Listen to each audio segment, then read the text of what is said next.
சொல்லுவார். படிங்க யாராவது யோவான் 15:16.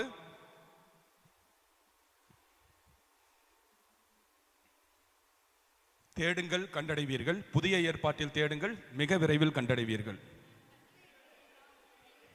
செய்தால்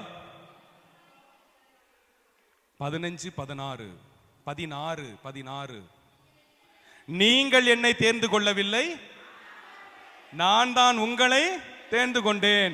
நம்ம போய் ஆண்டவர்ட்ட சரணடையில, அவர் தான் கொக்கி போட்டு இழுத்திருக்காரு. அப்படி என்றால் நாம் எல்லாம் அவரால் தேர்ந்தெடுக்கப்பட்ட வழிமரபு. அவரால் தேர்ந்தெடுக்கப்பட்டவங்கிறதுக்காக நம்ம எல்லாம் பெரிய ஆள் கிடையாது. இந்த உலகத்திலேயே பாவியிலும் பாவி அதிகமான பாவம் செஞ்சது நம்ம தான். அதனால் தான் ஆண்டவர் நம்மை தேர்ந்தெடுத்திருக்கிறார். நாங்கெல்லாம் சாமியார் ஆயிருக்கோம் அப்படின்னா நாங்கெல்லாம் பெரிய படிப்பு மேதாவிகள்லாம் கிடையாது, ஒன்னத்துக்கும் உதவாதது. எப்படி உயர்த்துறாரு பாருங்க.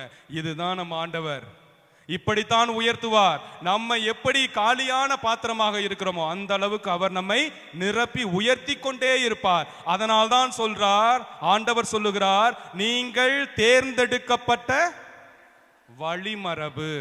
நம்பிக்கை இருந்தால், பெருமையாக இருந்தால்.